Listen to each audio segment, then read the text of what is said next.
Hello, ladies and gentlemen. Oops, there she is. Hi,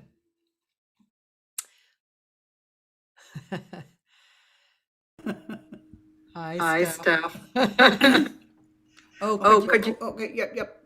Thank you. Thank you. There we go. Okay. Thanks. Ladies and gentlemen, my guest today is Stephanie Bruce, singer and composer and lovely person who actually I'm basically just meeting, but through Laurie Antonioli, who I admire a lot as well. And yeah, we were just, I was just saying good morning to people. TJ Hudson, yes, I know you usually can ID most of them, and you may not have heard of Stephanie. And this is Stephanie. Nobody has. Well, not nobody, but you know, Hiroki, good morning, and Mark, good morning, Toby. Yeah, and Mark enjoyed your song. Yeah, okay, you're saying hello. So yeah, what you just heard was one of Steph's songs, right? Yeah. Yeah. Yeah, everything I sent you is an original tune. Cool. And which one did you play? A walk. Walk Away is from my first CD, the postcard. And that's very old, actually. That was written in the 90s. Oh. So, yeah, been around a while. Were you always a songwriter? I started at about age 17, after I heard Laura Nyro. Oh, yeah, it does have a little Laura Nyro-ish.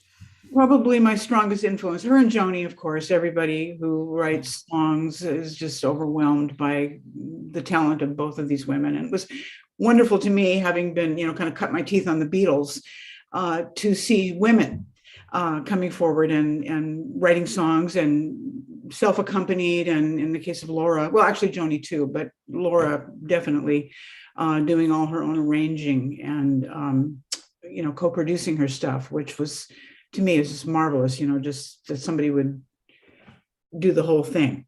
Yeah. Tunes, sing the backup vocals, go into the studio, direct traffic, and not even able to read music. This was all done intuitively. Oh, I didn't know that. Yeah. Well, Joni too, it was, they didn't bother to mess around with notes and rests and forms and that kind of thing. They just, went straight from the heart, which of course is monumental talent. Yeah. Laura was very young. She was 16 years old when she wrote "And When I Die." Really? Yeah, and she was recording those early records, I think probably late teens, early 20s. And Joni too was in her 20s when her early 20s when her first records came out. Yeah. Wow. But that I think I knew, but 16 for When I Die. And When I Die, man, that's a hit. It's almost like the Lush Life by what's his name? Have you heard the Billy Childs Billy tribute? Strayhorn. Oh yeah, the Laura Nyro. Yes, the Oh yeah, totally into that. Sings "And When I Die," and he took it from a major key and put it in a minor key. And he's one of my favorite arrangers anyway, but that album is just stunning, really. Gorgeous album, really. Yeah, that was really a beautiful album. And I've seen him perform that music probably, I don't know, 5 or 6 times in LA. Oh, wow. Is he in LA? Yeah, he's in LA. One time, there's a singer named Moira Smiley, who's extremely talented. She's not a jazz singer per se. She's just, she kind of more folk oriented, original rock. And she's really an interesting person, very, very interesting background. Like she spent time in Russia learning the Russian singing, ethnic singing, and just very interesting person. You'd probably enjoy knowing her because she's Moira Smiley. Moira Smiley, Moira, Moira, and she did all the demos for that project, and I saw her do a whole evening singing all of that music, which is pretty challenging. Renee Fleming, Lisa Fisher, Becca Stevens. I mean, those are the heavyweights. Oh, boy. And that. My favorite cut by Ricky Lee Jones. Poverty Train? What? Poverty Train, was Yeah. that what you did? Yeah. Oh, Ricky Lee. Another stunning songwriter. Yeah. I sort of felt like Ricky was like the next generation from Laura Nyro. She kind of picked up that baton, that kind of urban, impressionistic, that album Pirates that came out in, I think, 82 was just a masterpiece. I was speaking about this with my student the other day. He loves this kind of writing, but he's young, but he's really into Johnny Cash. And he writes more in this style, and he was asking me if I thought that this style had a life right now, like with the young people coming up, like anybody writing like that. I don't really listen to the young people, particularly who are coming into the music scene, unless a student of mine brings it up, you know? Exactly. So I don't know. Do you know of any younger artists doing this? Well, I have just recently written this book, The Art of Creative Songwriting, and I really did have to go kind of searching for the current generation of songwriters, and there are a few who are my favorites. Becca Stevens is one Well, of my yeah. favorites. She's really outstanding. Laura Mavula is great. Yeah. I do love Esperanza her. Spalding. Uh-huh. She's wonderful. But the music, you're talking about Joni and Laura, Ricky Lee, and these women that I've just mentioned, um, they're all women. And to me, there is a feminine side of this music, the fact that it's so,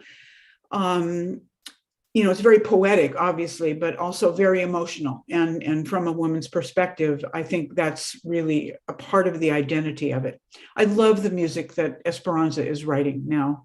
I just got her new CD, the Songwrites Apothecary Lab. Hmm. And boy, she's, I don't know, triple threat. I mean, bass player, singer, and composer. And just really so, hugely accomplished as a musician. But her writing is also just, it's got all of that finesse of a very trained and advanced level musician, but the heart as well, the depth that really attracts us girls. Yeah, that's interesting. I mean, I'm a fan of, although not super deep, but Tom Waits. Oh, And there you go. Yeah. yeah, I mean, but you're right about the woman vibe is very emotional. There's something, it's a different feeling. Well, Tom Waits does, well, of course, his voice is nothing even remotely feminine about his vocal approach, but See, not a perfect voice, by the way. and a wonderful voice, but his stuff has a different kind of delicacy. It's edgy and it's urban. Yeah. And I love stuff like You Got to Get Behind the Mule and I'm Big in Japan and some of those tunes, but you go way back to The Heart of Saturday Night and Please Call Me Baby and all the things he did over the years. And he is really one of the great lyricists. Another one I love is Donald Fagen. But again, there's a cleverness, there's an edginess, there's a little bit of a veil over the raw emotion. It's a little bit more cerebral, but beautiful anyway.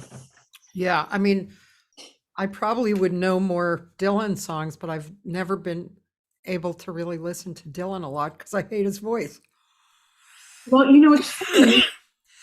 That was me when he first came out in the 60s. And, oh, are you getting sick? I'm just recovering from COVID myself. So it's all around. Just be very careful. This is a chronic cough I've had for 20 years, but thank Okay. you for your concern. When Dylan came out, the thing that got him over for me was all the people that were covering his tunes. And, his stuff was very much in the airplay, the top 40 airplay in the 60s.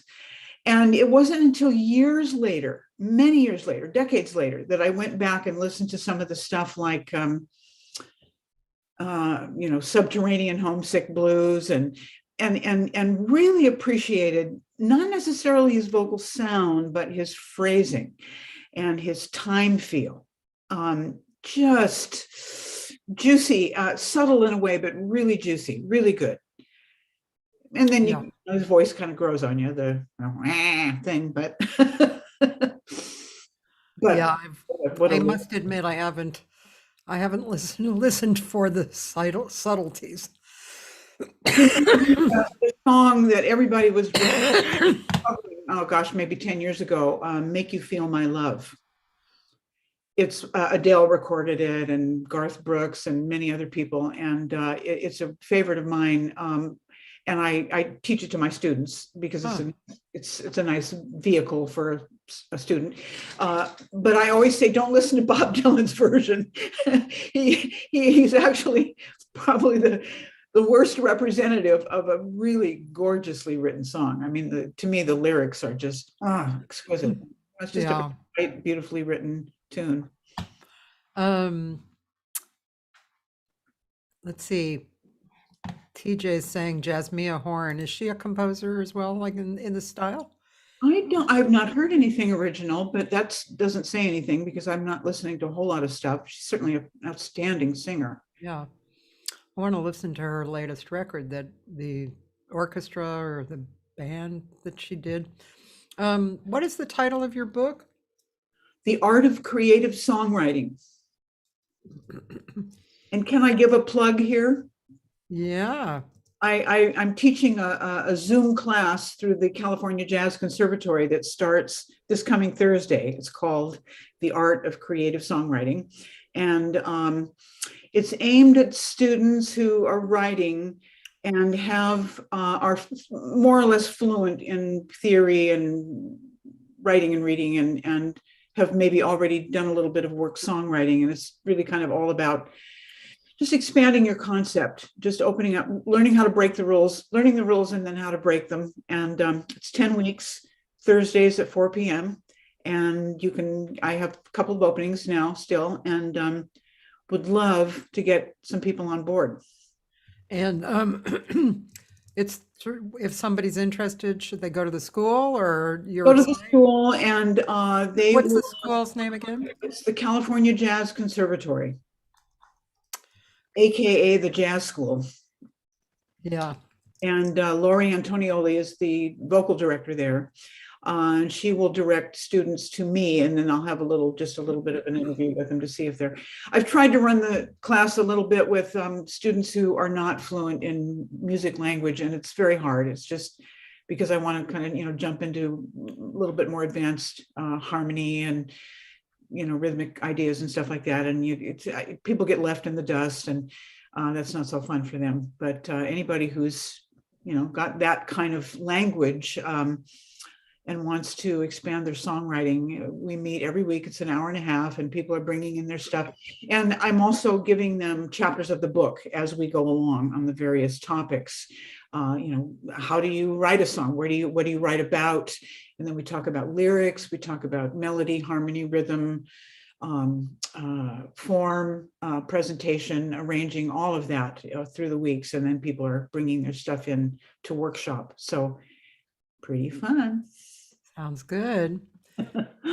You play an instrument? I play piano. Yeah, I started when I was a kid and with the nuns, and then the Beatles came along and the nuns left.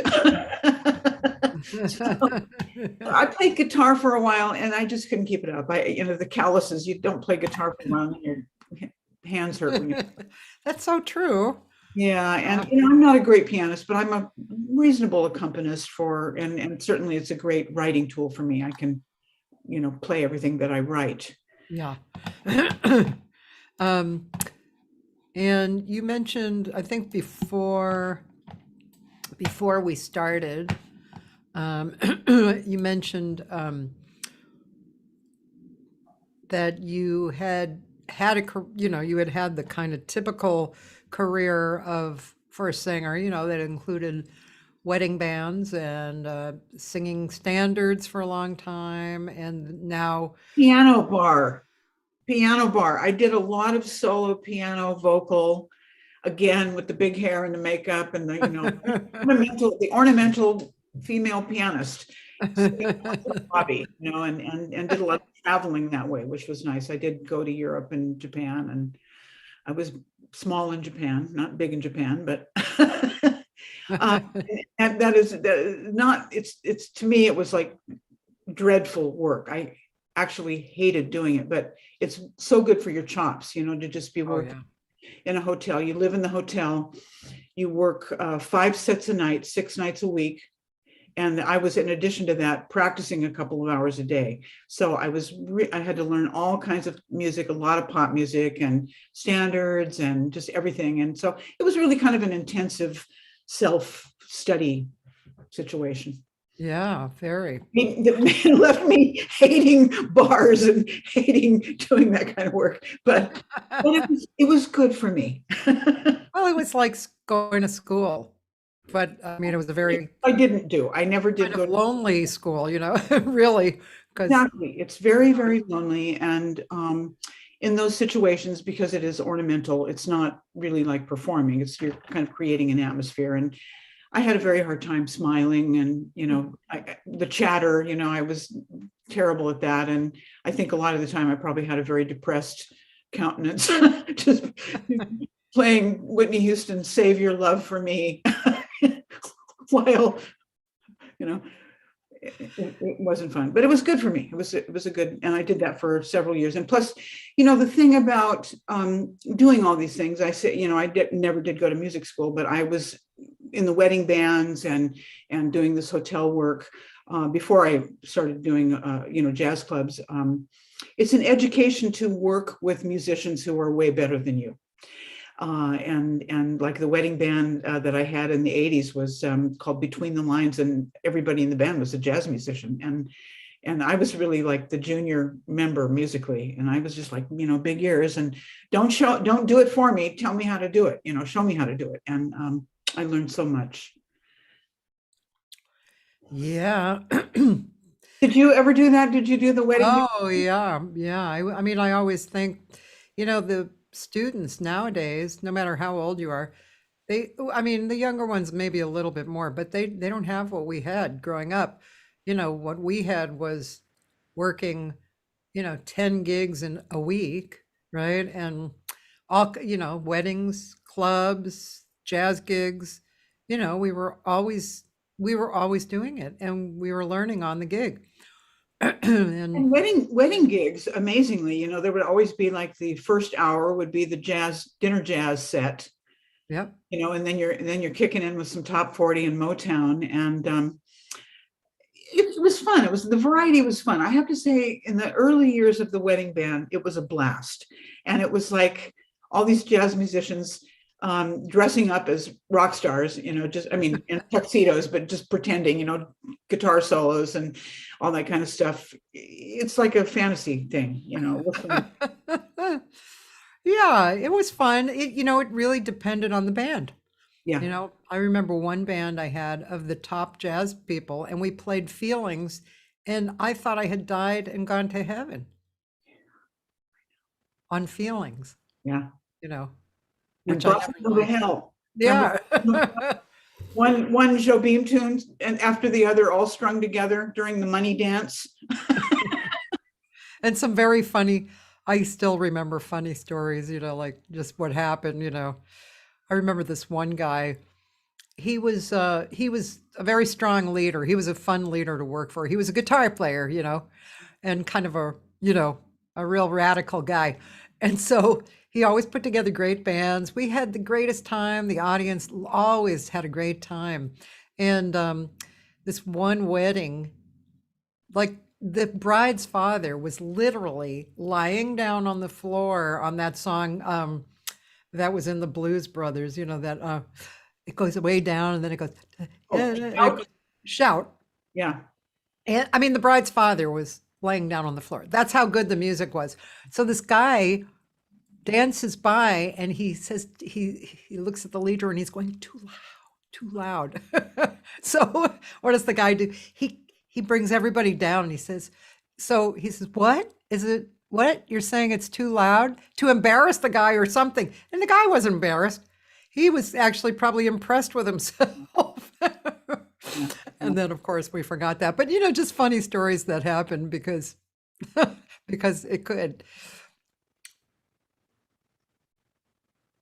Well, it was educational, and Yes. for me to be singing Aretha Franklin tunes and Tina Turner tunes, well, I had to take a lot of remedial vocal technique lessons afterwards because my break became the Grand Canyon. It was just I'm all that hollering.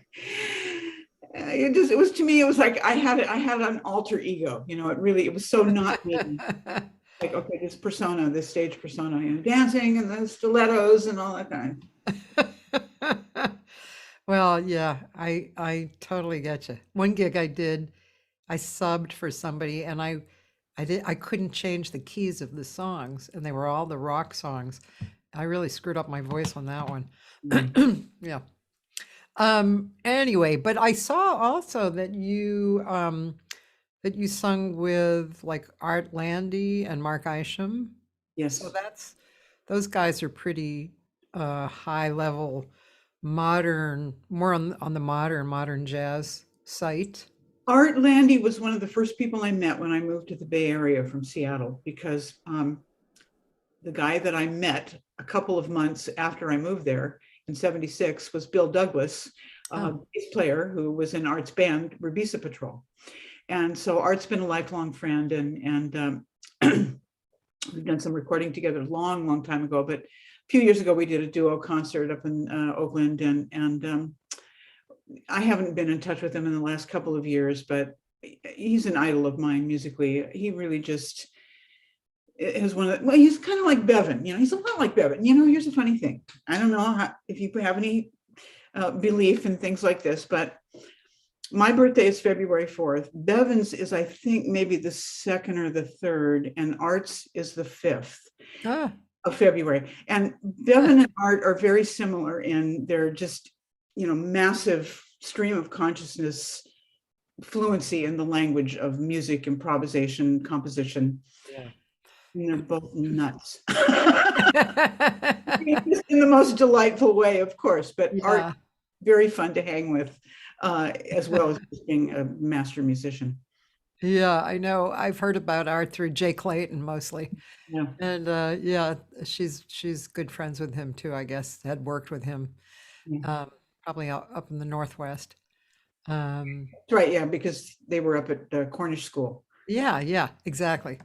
I'm from Seattle, so Oh, okay. I moved to San Francisco in 1976. Oh, Yeah, and met Art shortly after. So oh, yeah. that's interesting. Why did you move from Seattle to San Francisco? There was not a music scene up there at the time that was a good fit for me. It was a big kind of folk scene, folk rock and rock bands, and I sang a little bit in a rock band. It was not that fun. I was like a backup singer, and I was getting into writing then. And like I said, I was very influenced by Laura Nyro, and I wanted to do stuff that was kind of trippier and not, kind of coloring outside the lines. And my people would listen to it and go, huh? It's like, that's kind of nice, but where are you coming from? Where's the hook? I had a few nice mentors up there, though. Joni Metcalf was a singer pianist who worked up there and was in the jazz scene there. Her husband, Chuck Metcalf, was a wonderful bass player.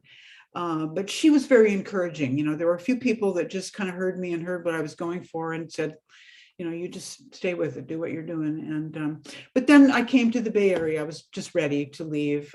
When you grow up in a place and everybody knows you, everybody knows all about you, it's really nice to move in San Francisco. Just, I just felt embraced. I stepped off the bus in the inner sunset and was home.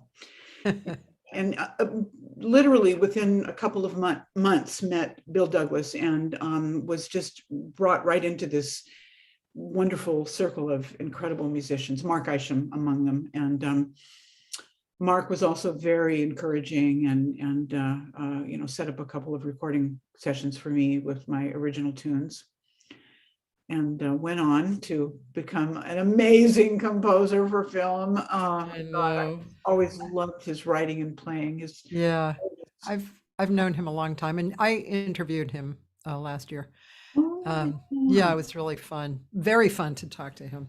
I mean, I know a lot of people, but I don't have 2-hour conversations with a lot of people. I mean, even the people you work with and you're hanging out with for hours, you're not really talking to them for 2 hours to, get a real hit of points of view.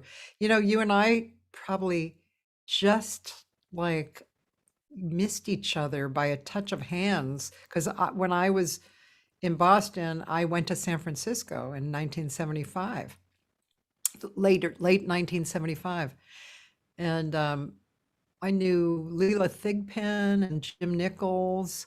And I think that was about it. My boyfriend, Ron Peters, who actually lives in Seattle, he and I had moved there together. And it was really nice, but it was too much like Boston for me. So that's why I went down to LA. Yeah. Yeah. And I've been in LA ever since.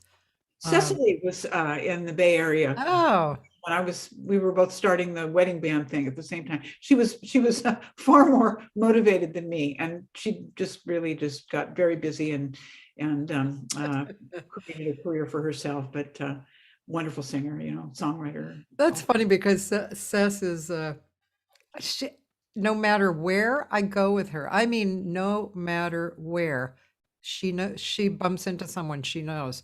Yeah. And she always says that about me, but for her, I mean, it's very amusing to me that she is always, I mean, we were in Idlewild because I had introduced her up there to take over a teaching job that I had.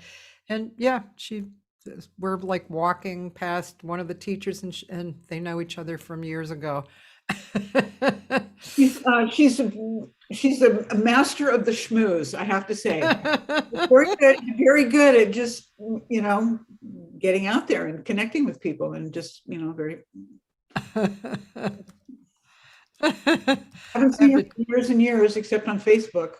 And isn't Facebook fun for reconnecting with everybody you ever knew? Yeah, it's amazing. It's amazing. Yeah. Last night excuse me, go ahead.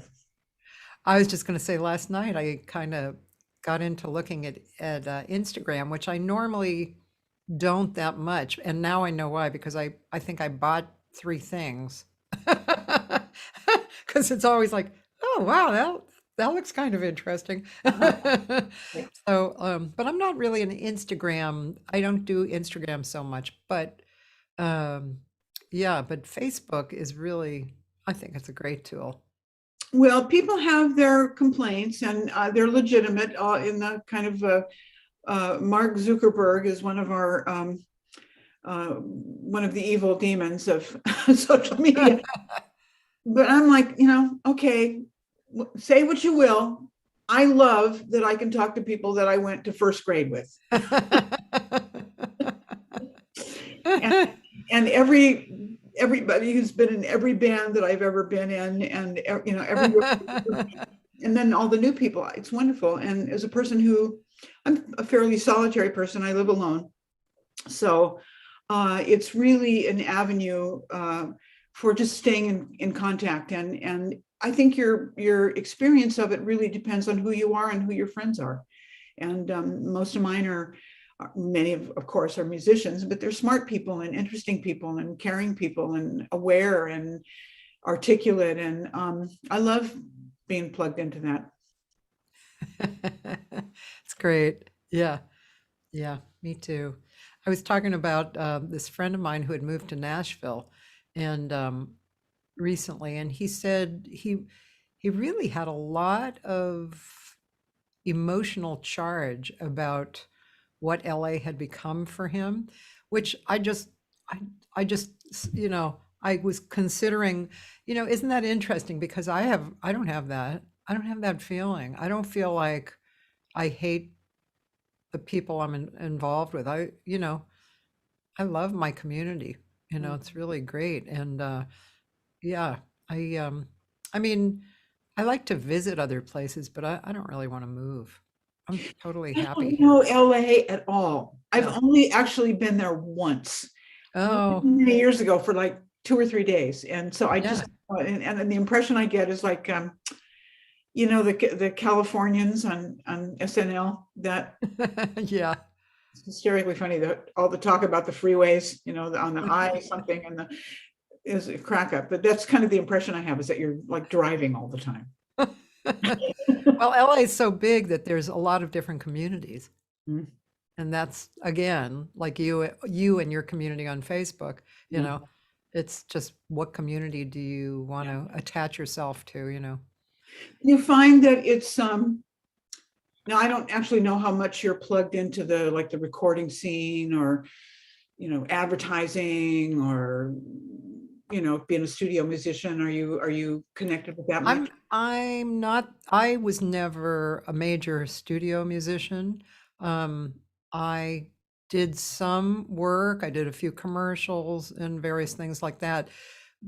So that was not my scene. However, I know a lot of people, pretty well who are. So I knew about it through that. The Guitar Institute. Yes.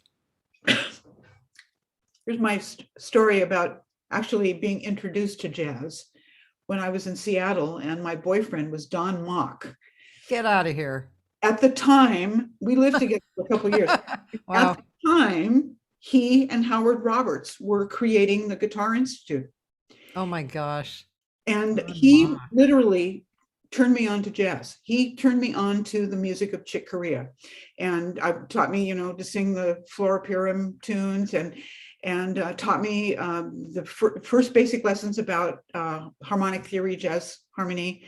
And I just am so indebted to him. Just what a fun and incredible guitarist. And so you know him. Yeah. Well, I mean, I knew him years and years ago. I don't think some people have mentioned him over the years, but yeah, I mean, that's the thing. When you live here for so long, probably there too, it's like different lifetimes, I know. because I moved here when I was 21. So that's over 40 years ago. And so, it's just, but so Don was in the early days for me, and my boyfriend was a guitar player, and GIT was, I mean, if you were in the jazz community, you knew what GIT was.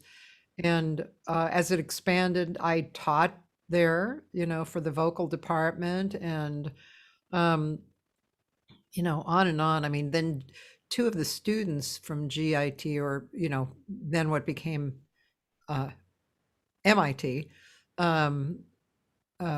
is that what it's called now? MIT Musicians Institute? I think so. And then two of them opened up a place in Pasadena, a smaller, much smaller version of it, which is still there, and I've taught there too. LA College of Music now it's called.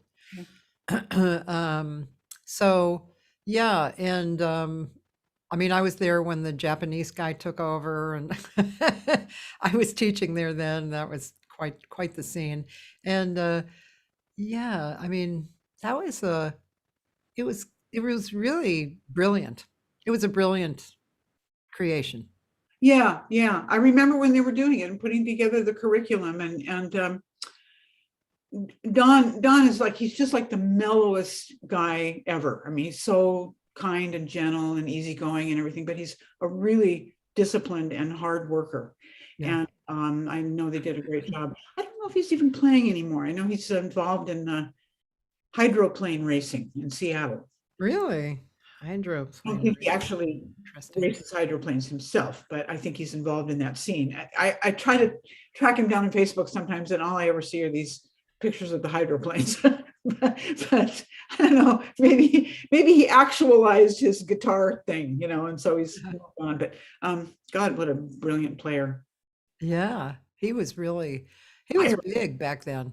Yeah, he was one of the first guitarists I heard who just had the burning chops. I mean, he just could play really fast and really intensely, and it was such a funny juxtaposition from his very mellow personality to and get on stage and he just burn. It's just. That's why you gotta love guitar players, man. I always called it, they go to guitar land. There's nobody else that I think. I mean, all musicians get into their universe, but guitar land is a whole other universe. It's great. I love it. Well, I bet you sing with guitar really well too. I love singing with guitar. I love, I've done a lot of like duo guitar and voice gigs. And what I love about it is that it's number one, it's very rhythmic in a way that piano isn't. Piano, of course, depends on who's playing it, but there's like a kind of a gentle rhythmic thing that happens on a guitar. But also the blend with the voice, with my voice in particular, because I have sort of a light voice. If you get a player who's got like a really solid grounded groove, there's a guy that I love, a couple of guys in the Bay Area that I love. One is Brad Buthy, and another is Jeff Massanari, and I've done duo with both of them, and it's just heaven. It's like you don't even miss the rhythm section. It's like enough, and Yeah, the really lightness beautiful. and the space of it is wonderful. When I used to work with Jim Nichols when he lived here. Do you know Jim? Well, I know the name. I don't know that I ever met him. Now he's Morning Nichols' husband? Yes. Okay.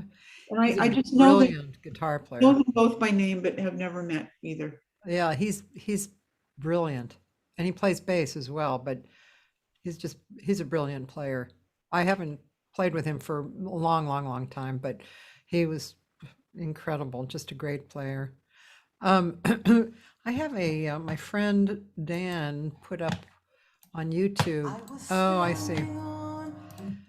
I guess we can try and play a CD Baby song. I'd really like to play something. So this one is what is it? Free and Song for Will. Now, but is that Not one of my faves. I would prefer, if you have it, Butterfly in a Bell Jar is also one of the CD Baby ones. okay? That's kind of a little more indicative of the direction I'm in now. Okay, good. We'll do that.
for machines and money, for the guns and lies, butterfly just fly away.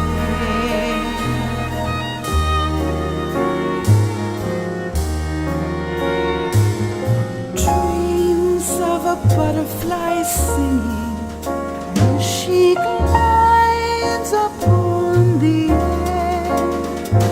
The breath of kaleidoscopic wings upon his face. In the quiet she is there. And for the balance of his days, she is everywhere. She is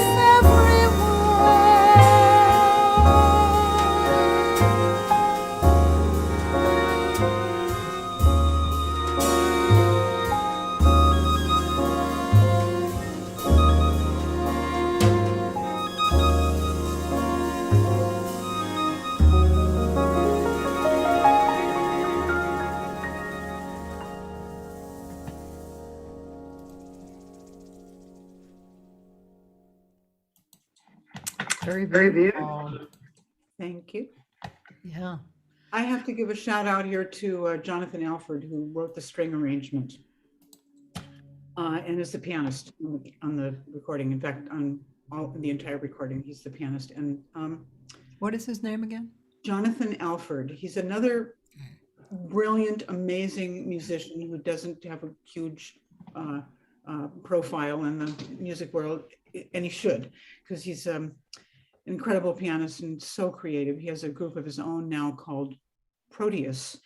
Where it's kind of like modern classical stuff that he's written, and with strings and piano. And it was just so much fun working with him, because he just, you want to work with somebody who you can put a chart in front of them, and not only do they read it perfectly and accurately, but then they bring their own thing, Yeah, and you can yeah. say, I want a little bit more of this kind of a feel. And then, I don't know if you noticed this, but during the instrumental break, the strings are playing the melody of the intro, and Jonathan was playing like a little butterfly thing, a little fluttering piano keys. And that just happened in the moment in the studio. Yeah, yeah.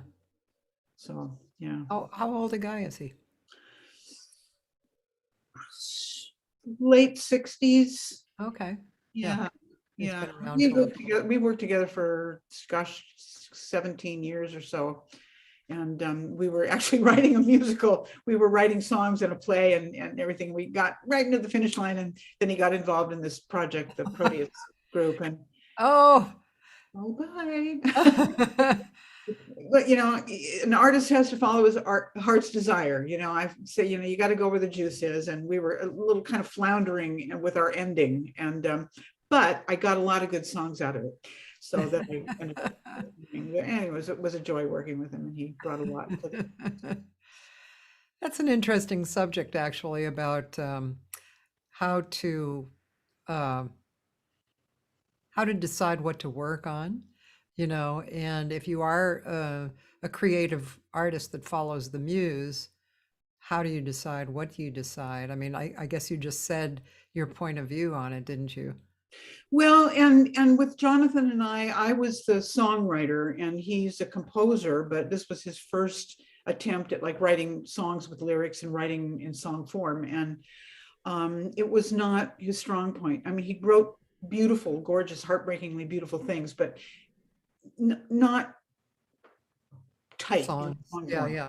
And I think really his forte is more this kind of freer compositional stuff, and obviously more instrumental. He's a virtuoso pianist. He studied classically and then played for years in Latin music, and played a lot in jazz. We did a lot of jazz gigs together too, but really for the past many years, he did work in my original band and on most of the original gigs that I did, and it was a joy. Just these people come and go in your life, and you just, I was kind of sad to not be working with them. I was kind of sad that we didn't finish the play, but I learned a lot. Again, you work with people, you're working with people that are at a more advanced skill level. you just drink it up, you just pay attention. And I learned a lot from working with him. Yeah, that's great. Yeah, you wrote for a choir as well, didn't you? Several, actually. I had a group in the 90s called the Dogtown Singers, and I lived in a neighborhood in Oakland called Dogtown, and and so we did a fair number of gigs. And then over the years, I did a lot of choral arranging. I for everything from original songs to just all kinds of stuff, and everything we did was my arrangement, and I slaved over them. And I have to say, it was hard to get people to practice enough to bring it up to the level where you hear it. You want it, like you guys in your group. Oh, I'd love to hear more about your group, Fish to Birds. Oh, I listened to them a little bit, but I know you're all good singers and you're all good musicians. And my singers had good voices, but they were not trained musicians to the degree where they could learn a chart and sing it accurately to the point where we can then get on to the finessing of the sound. And I was always a little frustrated and admittedly kind of crabby. Please practice, we held together, and I did choral writing for groups at the jazz school. And my feeling was that people were looking for something that was a little bit more accessible, and my direction is just a little bit more complex, and then you're just kind of slaving over these arrangements and never quite getting them there. You guys are improvising everything, right? Fish to Birds, yeah. Yeah, we kind of came together at one of Rhiannon's workshops. Oh, uh-huh. And then we thought,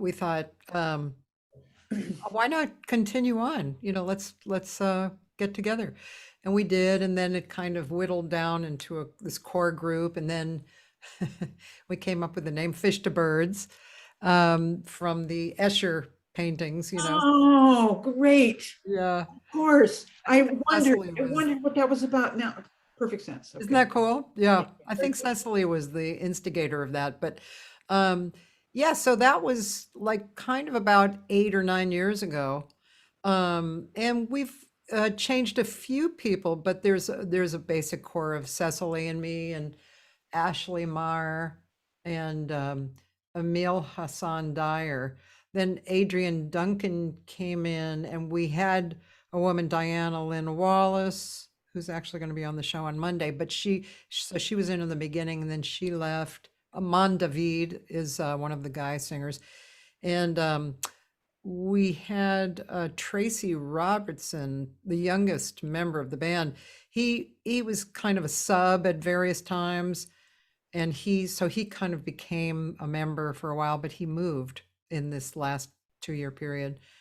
We've had and various people, David Joyce, who's very wonderful. He's the head of the vocal department at that LA College of Music.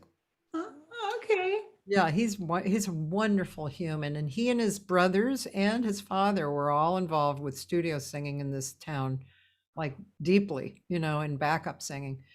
Anyway, so he, and then Francisco, I can't remember his last name, but we've had what I call Fish to Birds expanded. So we'll invite some other improvisers, that we know to come in, and we've had some really amazingly fun times, but it's the kind of thing where you really never know how it's going to be coming out. Amazing. That is so brave.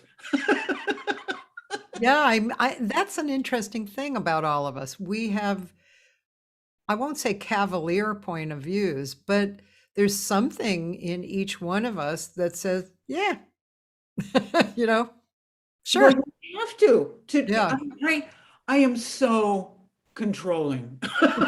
Well, me too. I'm not really a good improviser. I'm a composer, and when I see people just going for it like that, I saw Rhiannon singing with Lawrence Hobgood at the Freight and Salvage up here Now it's a couple of years ago, but just start to finish, it was just like stunning. I just, my mouth was hanging open. I couldn't, she'd just start talking and Yeah.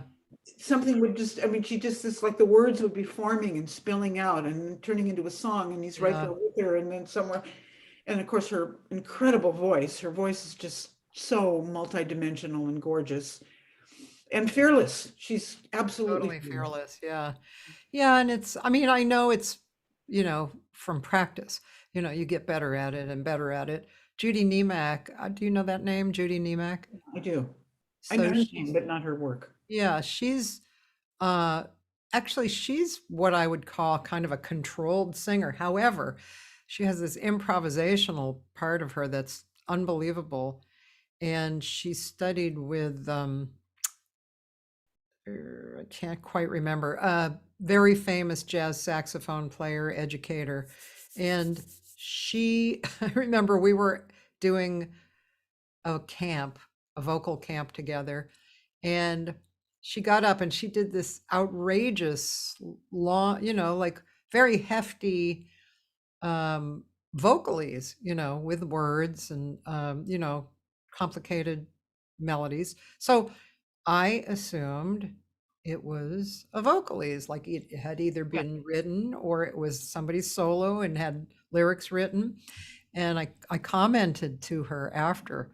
I said, that was an amazing, who wrote that? And she said, what do you mean?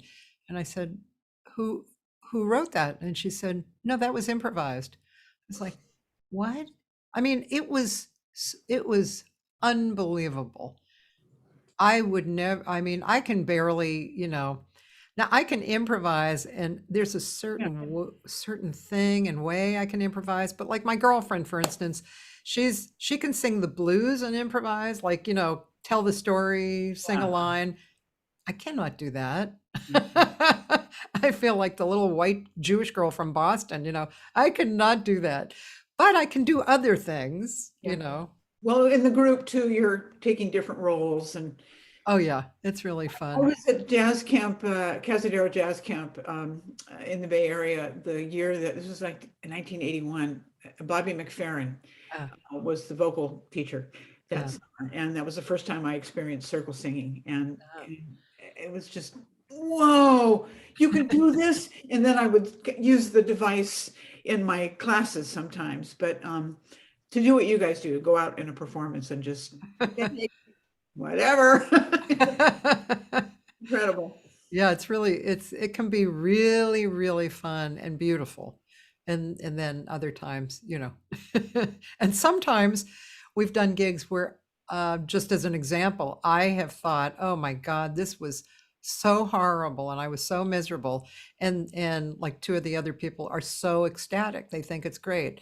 So that's always an interesting, and it's definitely, it definitely reflects a lot of lessons in life. The group singing, improvising with 7 people, all of different backgrounds and perspectives, but yet we join together on this one thing. We move forward, and we don't stop. We let the flow go through us. So those things are really good life lessons. I'm sure there's a technique to that similar to theatrical improvisation, where you give space and you take cues and you get out of the way when it's time and you step forward when it's time and develop an intuition around that. Yeah, and I think Rhiannon had been an actress as well, and she utilized that. Yeah. Mm-hmm.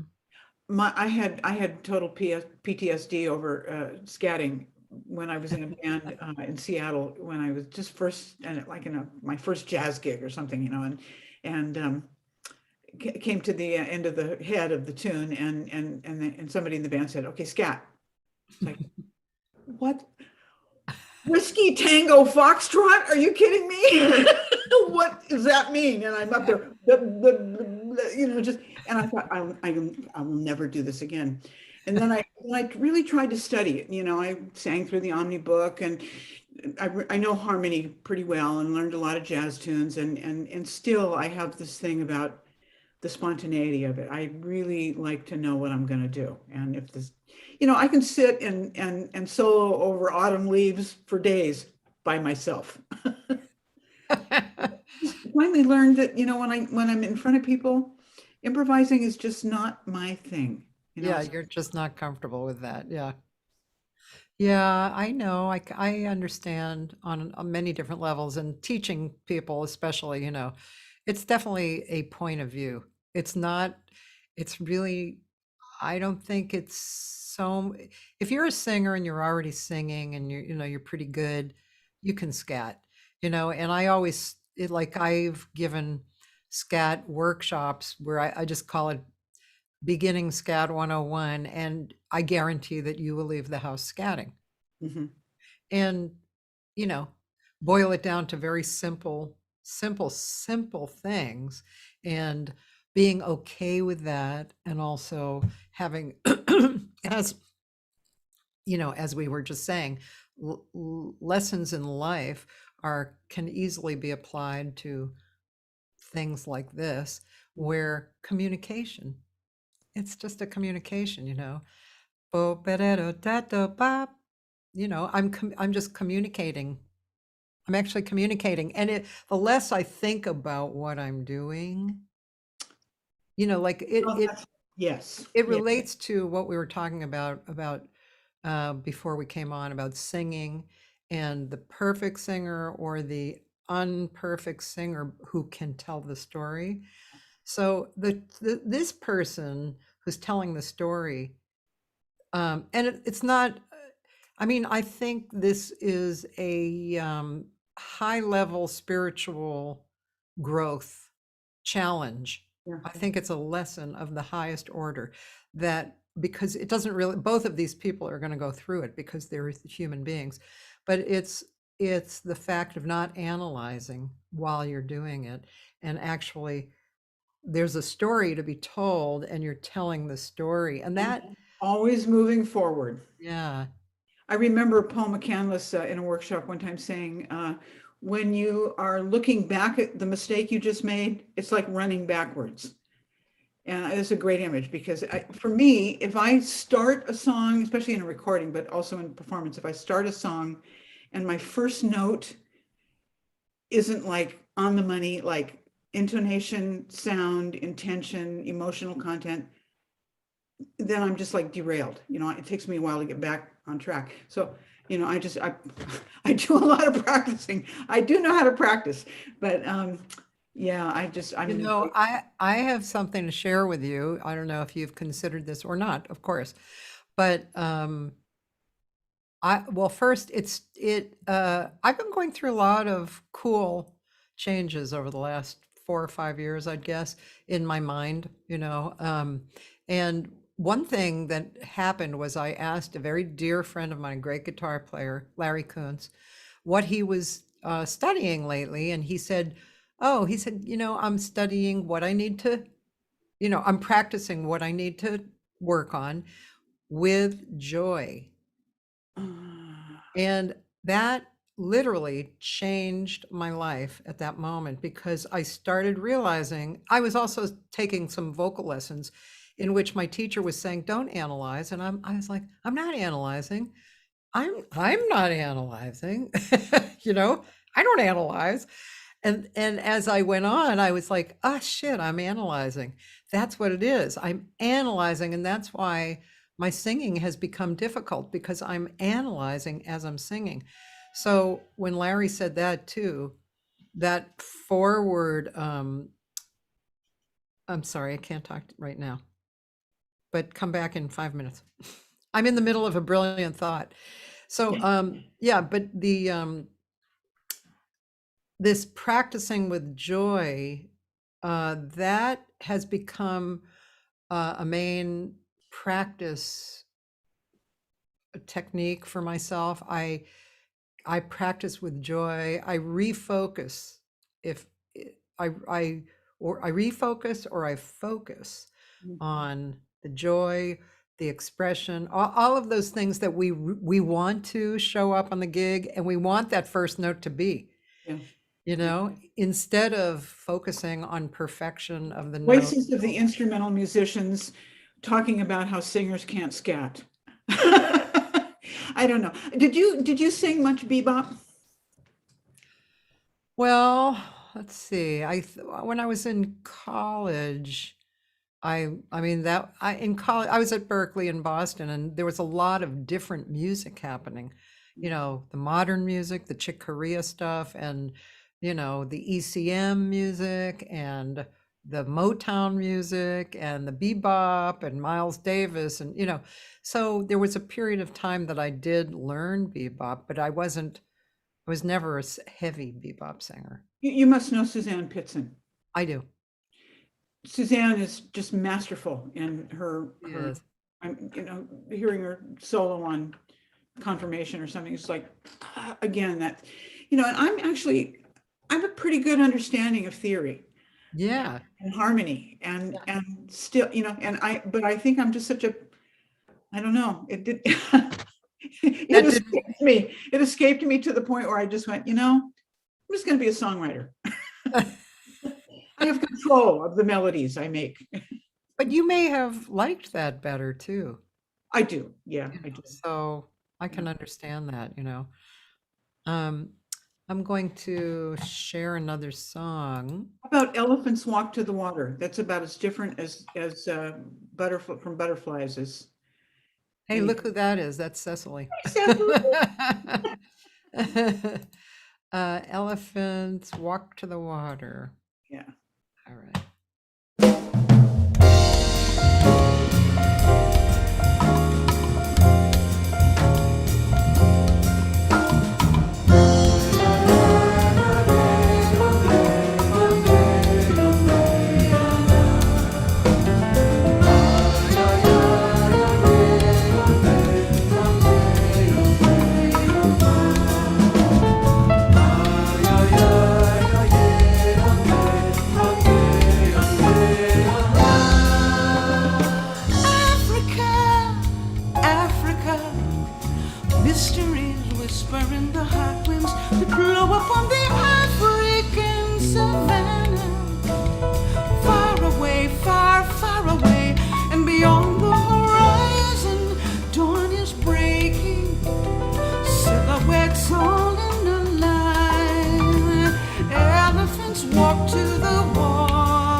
Is this ugly beauty that walks upon the land?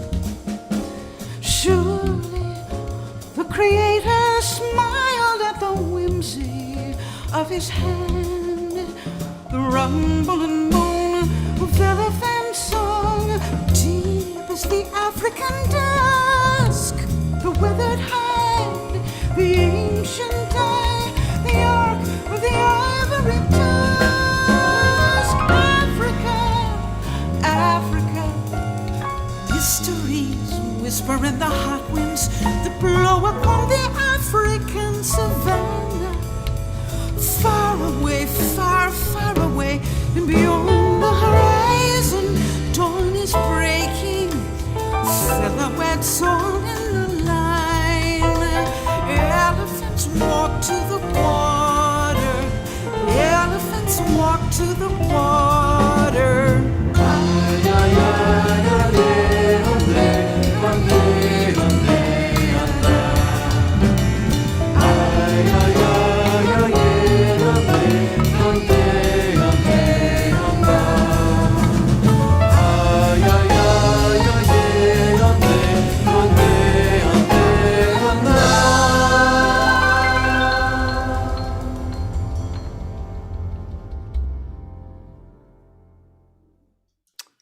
Wow, beautiful song.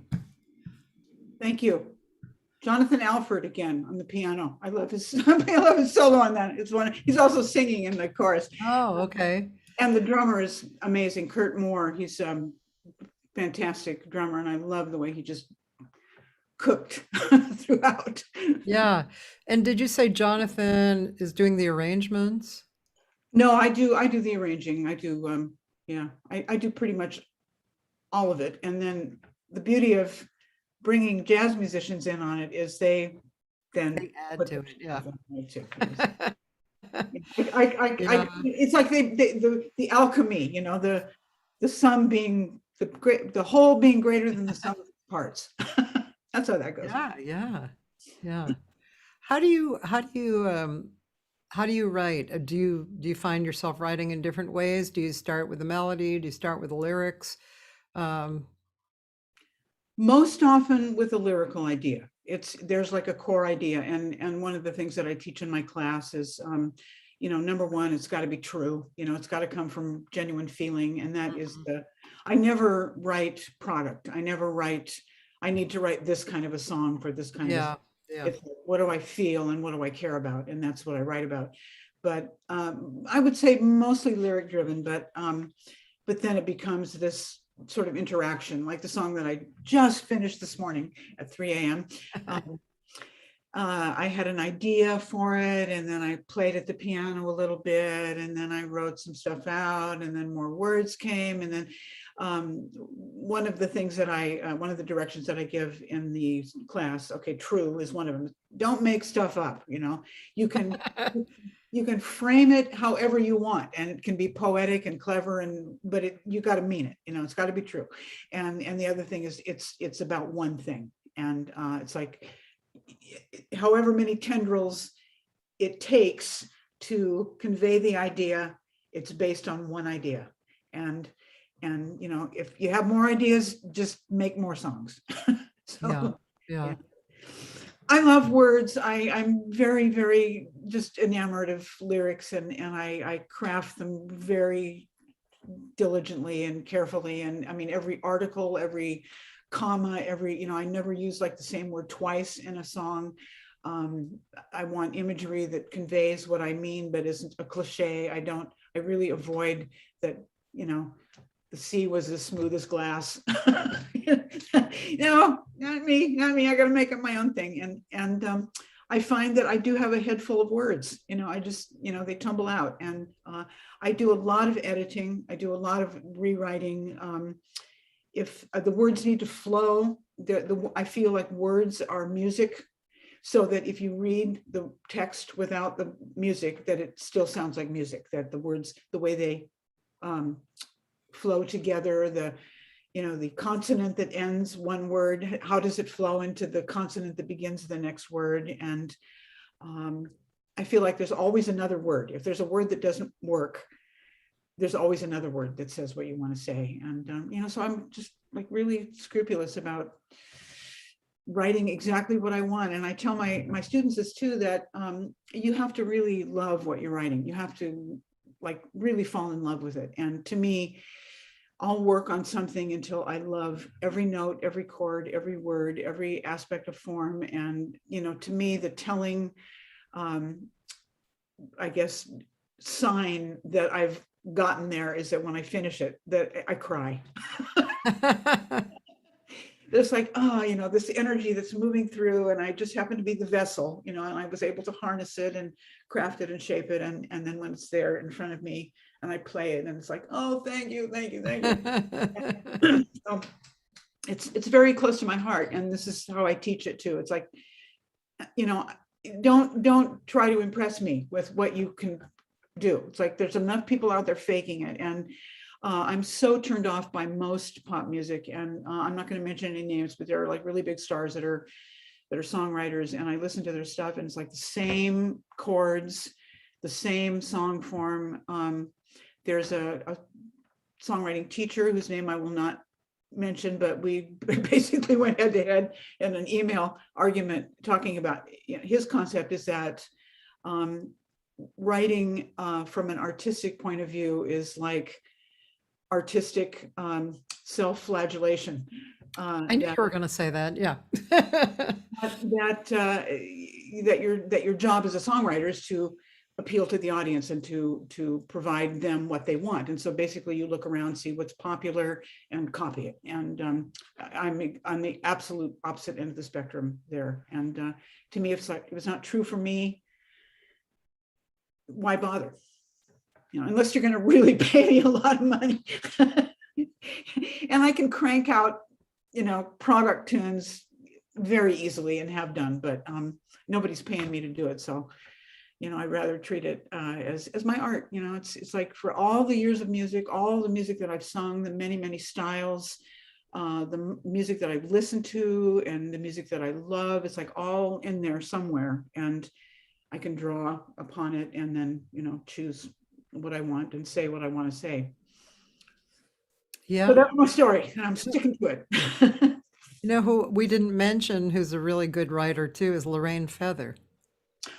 Yes, and I believe Lorraine is a lyricist more. I don't know that she's writes more of a lyricist. Music. Yeah, she's really good.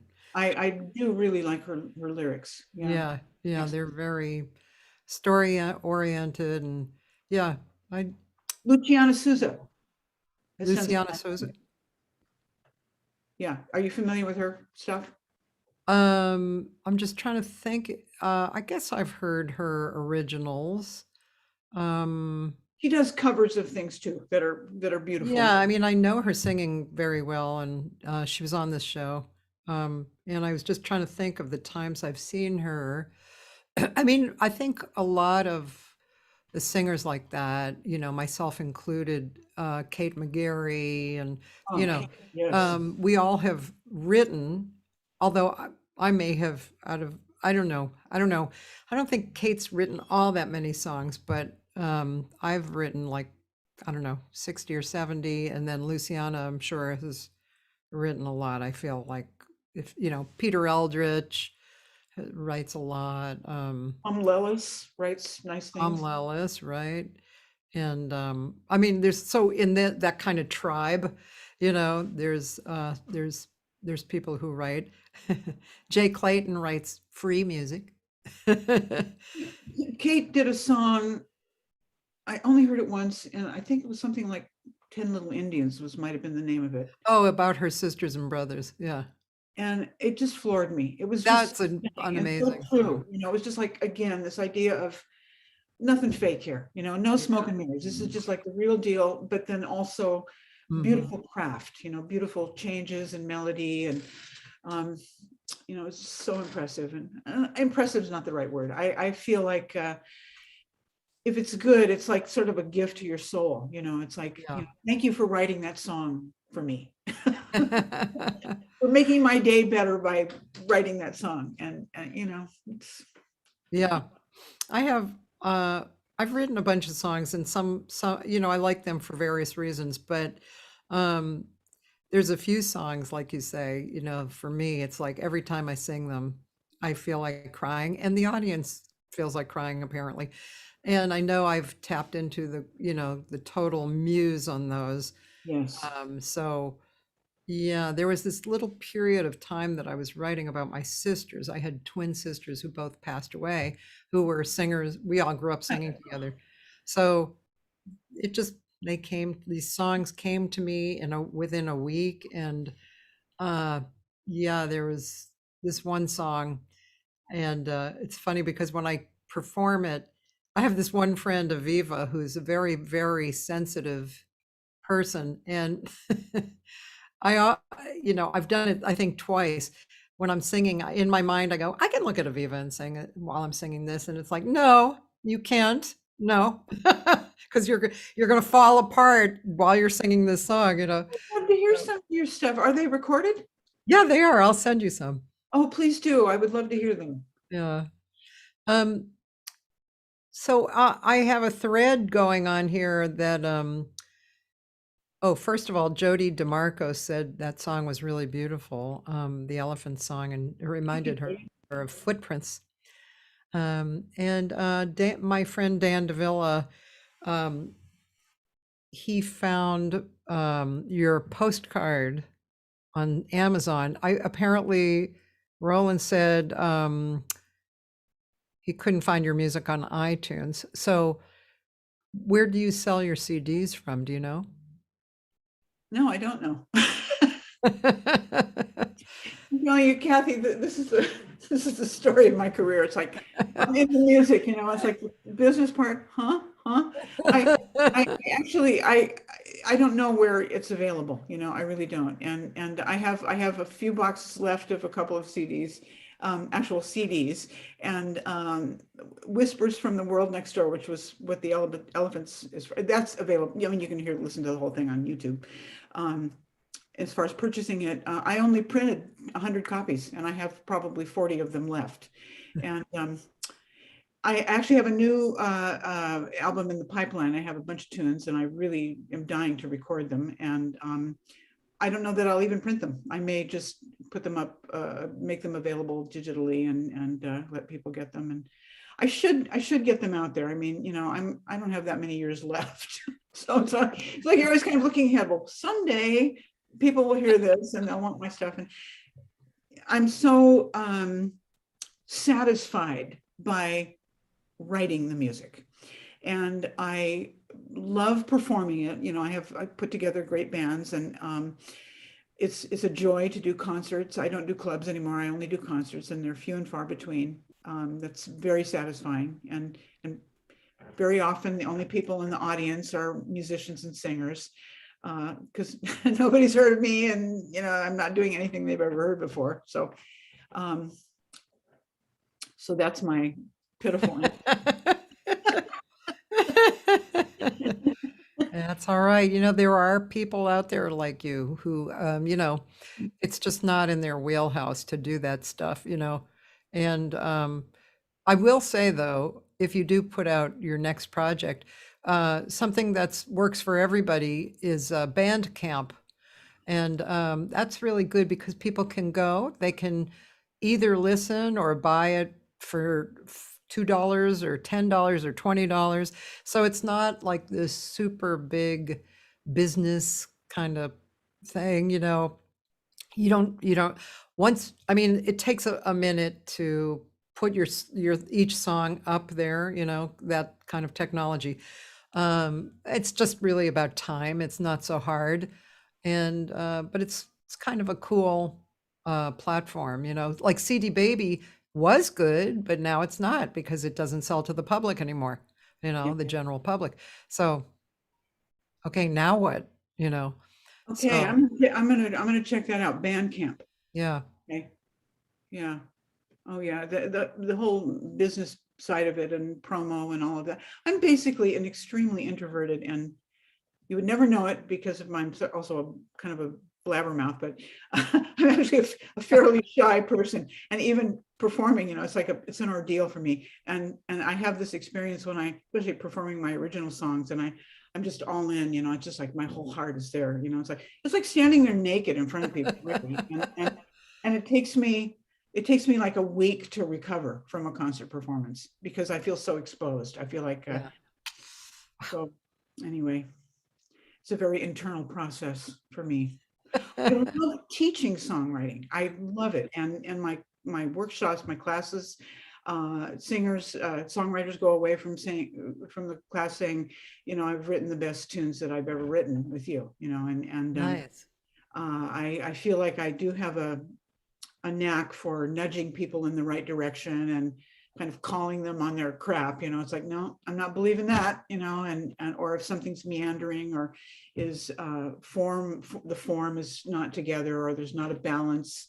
I feel like I'm really good at hearing, the finished piece what does it need, or what do you need to take away from this in order to have it really come across as a piece of art. And it's like looking at a painting, does it need a little more orange over there? Or, it's like you need a little bit more space, or this needs to breathe, or you've been using that word too many times, or, you used a phrase that has no meaning to me.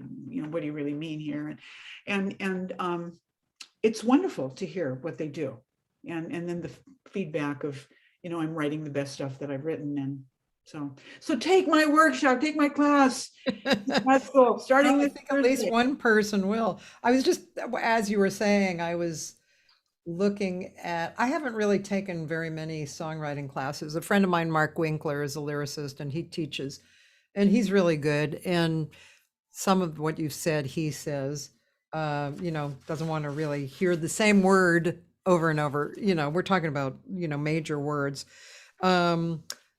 except for maybe a hook. But yeah, and I just finished this song. I wrote lyrics to a very beautiful and somewhat complicated piece by a great pianist here, Otmara Ruiz. And it's when you're writing to that kind of music, the other thing that you have to look at is how does it feel as you're singing it in your mouth? Because How does it feel in your mouth? That is Yeah. so big. yeah, People they need to hear this because the words need to flow. They need to be music themselves. And the way they flow, the way the words interact, it's like colors interacting. It's like they need to complement each other. Excuse me for interrupting. yeah, no, but that's so true. And also rhythmically, how like, if it's a eighth note run, I mean, there are words that won't fit over that, Absolutely, absolutely. And this is another thing that I teach, this in terms of the rule breaking thing, is symmetry is not necessary in phrasing. If you need to add extra beats in order for that syllable to breathe, go for it. But you have to be enough of a musician to craft it so that it works. You don't want just a random thing that's not cohesive. It's got to be cohesive, but there are a lot of rules you can break that allow for the flow so that the overall effect is satisfying and you don't have that feeling like that word was just kind of crunched in there and you Yeah. say that thing but it's not flowing. You maybe needed a couple more beats in order for it to connect with the next word in the right way, and you just need to know your craft well enough to make that work. And I'm really good at teaching people how to get themselves out of the corner they've painted themselves into. If they have a good idea and they, like, how do you modulate? How do you, if you go there and it takes you to a different key, how do you get back to your tonic key? And if you're going to put space there, how do you need to balance that with space in other places in the phrases? And all of that stuff is just, those little details are what, really finesse a piece of music. Yeah. I was trying to, while you were saying that, no,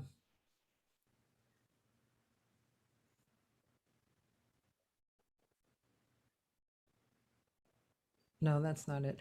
I was trying to think of a very well-known standard ballad that the moments go by so slowly. That's in it. The moments go so slow. Is it the very thought of you? Let's see. You'll never know how slow the moments go. That spot, I always was so blown away that the lyricist had written that. Because the timing is, you'll never know how slow the moments go till I'm near to you. I mean, that was perfect. Yeah. It was perfect. That One of my favorite standards. I just love it. I love hearing you sing. Sing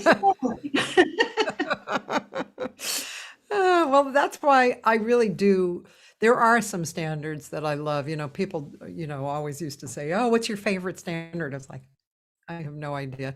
But some of them, especially some of them, I call the little jewels. They're short and everything's beautiful. The melody is perfect. And what are some of your faves? Oh, the little jewels, like There's a Lull in My Life. Right as the Rain. Oh yeah. Love that tune. Yeah. I really love that one. I Get Along Without You very well. Skylark, I have always loved, but I'm a little kind of over it, but it's one of those songs like the first 100 times you hear it and the first 50 times you sing it, you love it and then kind of wears off a little bit. But I do have to admire the gorgeous lyric and the writing. Yeah, I agree with you. I've that had been a favorite of mine for years, and I still love it, but it seems to have been done a lot, or maybe it's me doing I it. think everybody latched onto it because it's gorgeous. I mean, it's like it is one of the problems that I've just had with singing older tunes. A lot of times the lyrics are just sort of corny and Corny. I always say in the Gershwin team, Yeah, Ira got a very good deal. it's funny. Because George was such a stunning composer, and then Ira comes in with come to Papa do. Whoa. I know. I always left off the second one. I couldn't do the two. You know who is a very interesting writer? It was Alec Wilder. Not that familiar with his stuff. You know some of his songs. Let me just go look, because there's a few of them that you're like, oh, that's Alec Wilder. Let's see. So, I mean, he wrote some unknown songs too, like Sounds Around the House, which is an exquisite, heartbreaking song. He wrote A Child is Born, the lyrics. Wow. Did you ever hear Blackberry Winter? Nope. Is that? I can remember. I think didn't Marion McPartlin play a bunch of his stuff? Maybe. He wrote Moon and Sand. He wrote I'll Be Around. Okay. Yeah. Okay. I'll Be Around is one of my little jewels. Now, are you talking about lyrics or music? I'm not sure. I'd have to look. Who Can I Turn to? While We Were Young. So Beautiful. I'm not sure which he wrote, but it makes me think about the music too, because the other one said just the lyrics. So, but yeah. So, and he was an unusual musical writer. Do you know any of those songs? Like I'll Be Around? I'll Be Around, yes. And So- Moon and Sand, I'm familiar with that. Yeah, so those are kind of It's a unusual. choral arrangement for Moon and Sand. Yeah. The forms on them are, do you remember, was it the form or the chord? The chord Sing a little for me. for, well, I'll be around, I'll be around, I'll be around. I'll be around no matter how you treat me now. I'll be around when she's gone. Oh, And Moon and Sand, I'm not that familiar with, but I mean, I have it on my piano, but I'm just not. Kate, I think, did Moon and Sand, Kate McGarry. It's a beautiful song. a lot of times, I guess it depends on what your focus are. People will say so-and-so wrote this song, and it actually is like somebody wrote the words and somebody wrote the music. And Yeah. there aren't that many of the writers who write the words and the music. And actually trying to think of a few of them. Cy Coleman is a composer I really like, but he had a lyricist, I think her name Betty Green or somebody. Oh yeah. And he writes wonderful lyrics, but Marilyn and Alan Bergman. Marilyn Bergman just announced him. Yeah. And they wrote for tons of people. Johnny Incredible Mercer writers. Oh my God. incredible lyricist, and people say songs by Johnny Mercer and they leave out, well, he didn't actually write the music, he wrote the words. And I think that everybody should get credit for what they do. Yeah, definitely. Yeah. Yeah, there's that old joke. It's not actually it's supposed to be a true story, but I think it was let's see. I have to find out who who wrote the song before I tell you the story. It was written by okay, so Jerome Kern, lyrics by Oscar Hammerstein. So the story is that there was a party where they were and their wives were talking, and Jerome Kern's wife said, "Oh, my husband wrote Old Man River," and Oscar Hammerstein's wife said, "No, my husband wrote Old Man River. Your husband wrote da da da da da da da da." Yeah. You know who's a great lyricist is Laurie Antonioli. Ah, She's written some beautiful things. She's written she's got a whole bunch of stuff that she wrote with Richie Byrack. Just, I mean, he's an incredible composer, pianist, and her lyrics are just, just fit like a glove, and they're imaginative and beautifully crafted. And of course, she's a fantastic singer. she's amazing. And it's a little obscure. It's kind of hard to track it down, but I think she has them on her website, or, they Yeah. are available, but definitely worth checking out. She did something from Sketches of Spain, flamenco. What's the one? I'm sorry. Are you saying a song that was One of not? the songs from Sketches of Spain. Oh, I see. Actually, did she do? No, she didn't do the whole album. Maybe she did. I can't remember now. But anyway, I just remember reading it and I mean, not reading, hearing it, and just kind of going, whoa, that is just some damn good lyric writing. Just yeah.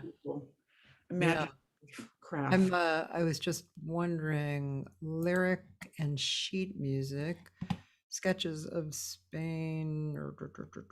Well, she has flamenco sketches. Yes, that's it. Yeah. There's a line in there about, I think it's something like echoes of castanets or something. And the fact that she worked that word castanets into the music, and it fit, and it was just one of those things that, they jump out. I love it when that happens, when you hear a lyric and you go, God, I wish I would have thought of that. But that happens to me often when I hear a song that's really well written and moves me, and I just think, God, I wish I would have written that.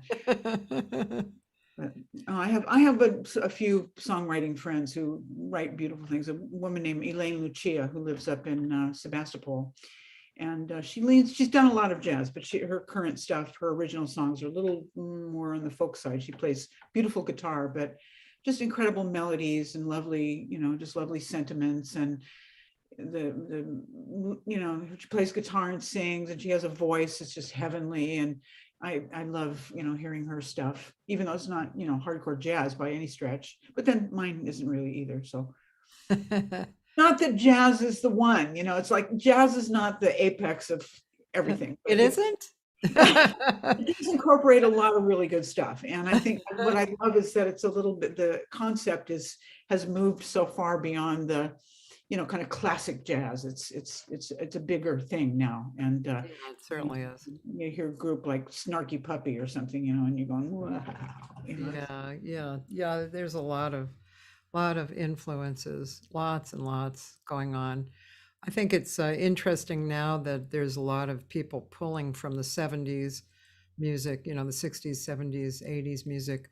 Yes. It seems to be on the airwaves, so to speak, for people. Beautiful reharmonizations of tunes that are okay, they were good, but then you hear the reharmonized version of it and you love it even more. It's like that. And I also have a thing about things being like overly reharmonized, so that they don't resemble the original song at all. It's like the only thing that's there. It's like the melodies changed, the changes are changed, and the only thing that's left is the words. And I'm thinking, well, just write a new song, for God's sake. It's like, but the people who are able to encapsulate the core sentiment and intent of the song so that is intact, but then just like there's like the richness of jazz harmonies, kind of supporting it and enhancing it. I must admit that I listened to your Ain't Nobody. Oh, you did? Yeah, because that was a song that I loved. Yeah. That was really nice. Well, that was definitely one of my adventures in, like, I always loved that tune, and I loved Chaka's version of it. And it was just one of those things where I thought, okay, I'm going to do something really different here. I was in a phase where I was like just kind of stretching. I did on that same album, Whispers from the World Next Door, I did a samba version of I Walk the Line. Oh, really? Yeah, and reharmonize it, and it's just fun, you know. Oh my God, that's wild. Yeah. Well, I was teaching a class, and I the assignment to the students was to take a song and just, you know, redo it, rearrange it, and Yeah. and everything I assigned to them, I also assigned to myself, and I was kind of happy with the way that turned out. So we recorded. Oh, that's pretty cool. Is that something we could listen to? Not my favorite. We're kind of running out of time. If you're going to play one more, there's one I would love you to play would be Fall Away. It's also from that same record. Okay.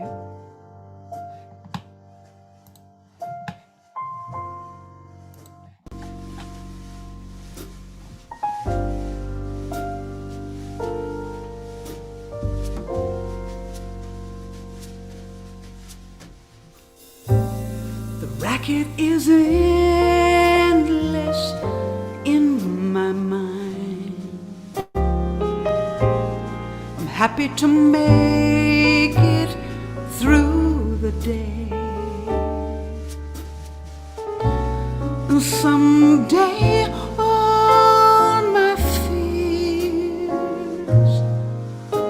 are gonna fall away.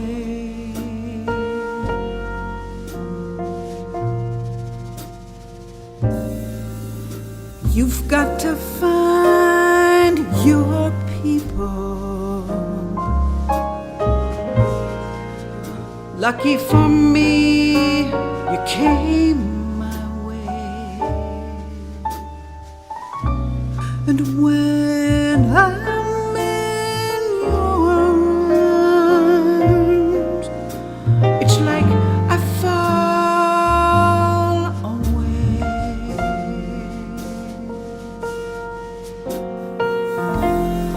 My untethered soul, not exactly lost, not exactly found, seems to be drawn by some instinct to where the deeper strings resound. And from the labyrinth of inner space, when I look out and see your face, it calms me down.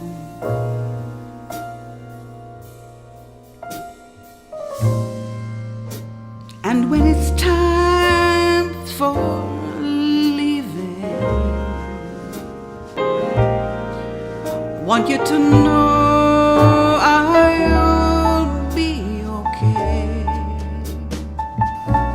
The kindness of your love won't ever fall away.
when the moonlight calls to where the deeper strings resound, and from the labyrinth of inner space, when I look out and see your face, it calms me down.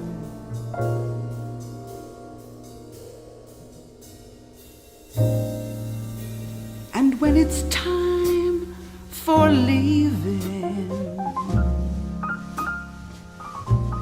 I want you to know I'll be okay. The kindness of your love won't ever fall away.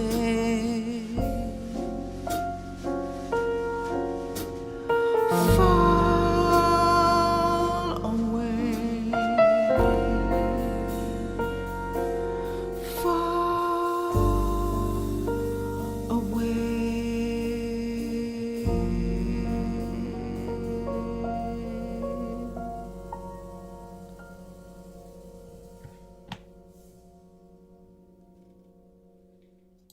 That's a beautiful song.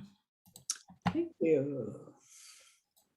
Again, Jonathan on the keys, Jonathan Alford. What are you doing these days?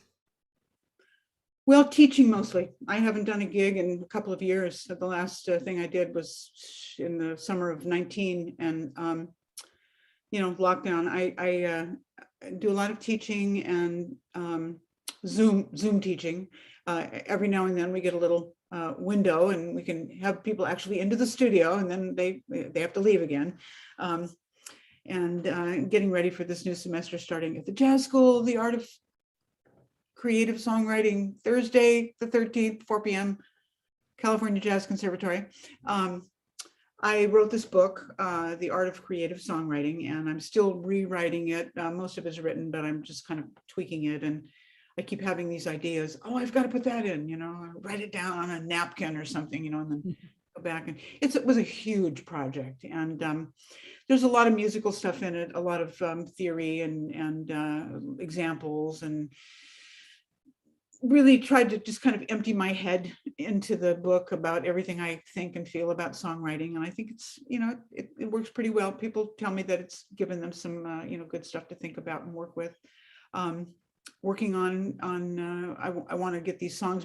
One of the benefits of lockdown was that I spent a lot of time at the piano playing. And one of the things I want to do in this new recording project is to play the piano parts myself. I'm not that great a pianist, but I'm good enough to play my own songs in a way that is very connected with my dynamic sensibility. And sometimes that's hard to convey. Jonathan was brilliant, but I think I'm at a point now where I actually can, kind of cover the basic piano thing, piano and voice, and then add, then pile it on after I get those tracks laid down. So that'll be a big project. I know what you mean. There are songs, because I'm a piano player, but not not studied really. But so when I write a song, sometimes I'll write it with particular voicings that will mean something to me that I really want to hear. Yes. And the interpretation that the musicians give it can be far from it, from what I intended. Exactly. So I either have to find musicians who think like that, or I have to just say these voicings are an integral part of the song. Yeah.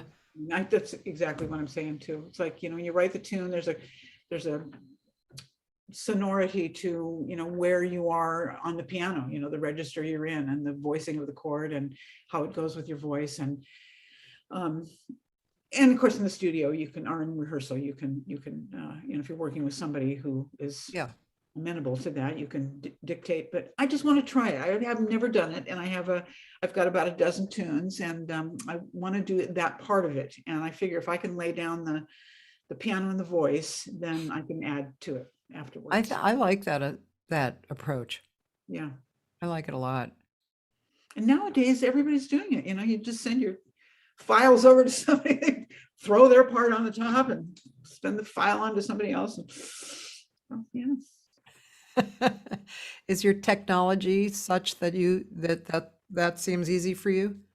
Hell no. I am a total techno dinosaur. I mean, I really have to have everybody just walk me through everything, and I get it done. I do get it done. I can pay attention. I'm pretty good at GarageBand. I can do Finale. I do write my own charts and all of that. And but this whole file transferring and this, I'll definitely need help with that. But I will be able to lay it down. I just bought a new, not new, it was actually used, but a nice Yamaha.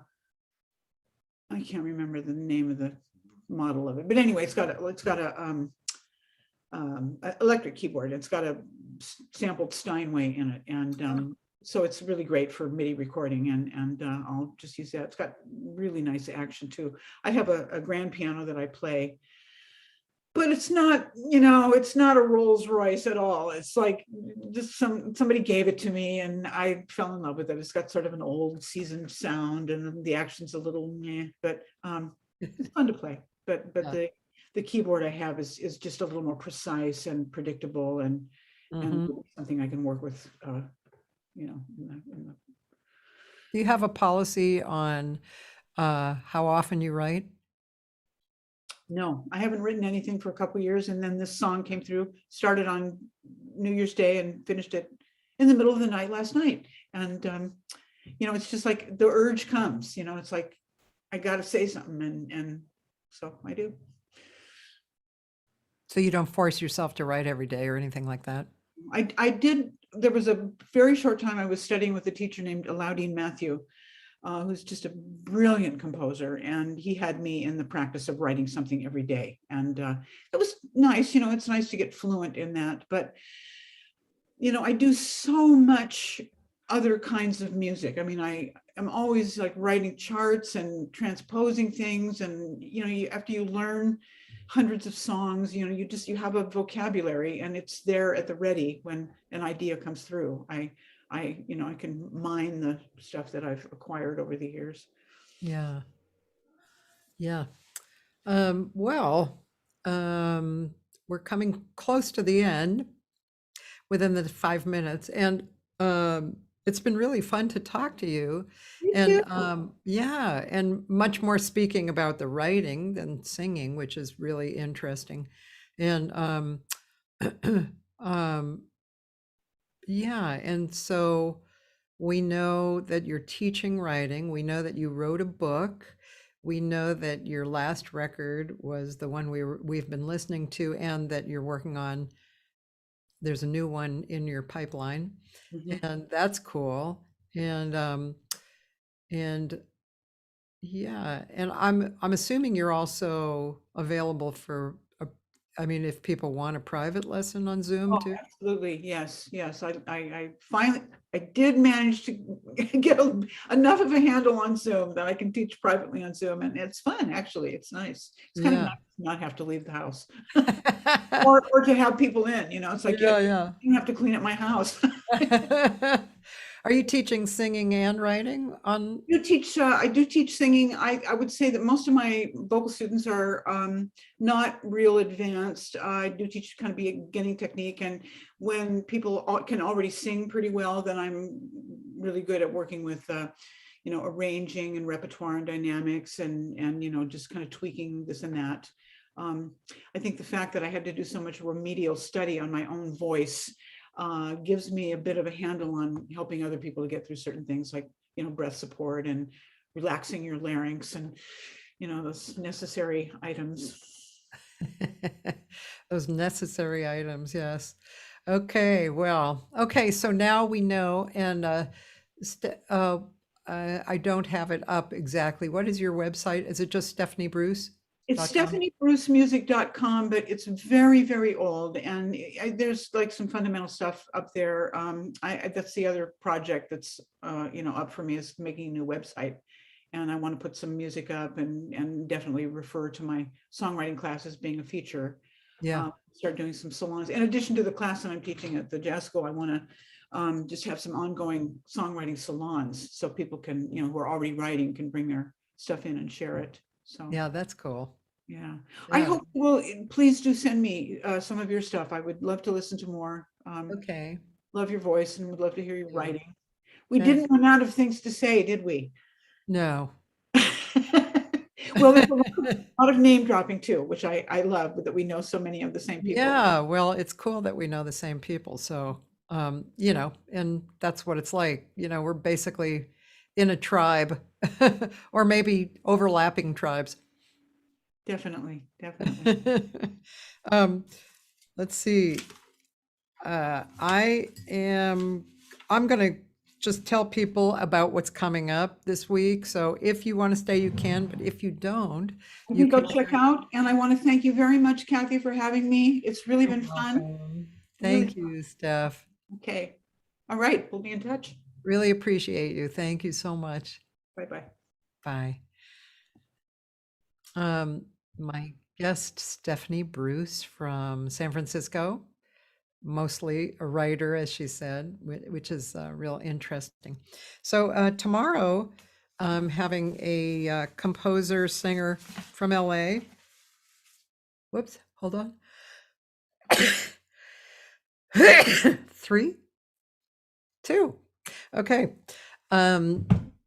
This is a young woman who used to be my student a long time ago, and she is a Latina, and she takes, from her background, mariachi and Latin music, and she's a composer and a singer and guitar player. She's absolutely adorable. Nancy Sanchez is her name. And Wednesday, an Irish trumpeter and broadcaster. His name is Lindley Hamilton, and that'll be really interesting. And I always like to go international, So Thursday through Sunday is the archives. Thursday is the pianist, composer, arranger, wonderfulness person, Josh Nelson, pianist. And Friday is 2 other fabulous players, happen to be from LA, but they're as fabulous as the world would know. Guitarist Larry Kuntz and pianist Otmara Ruiz.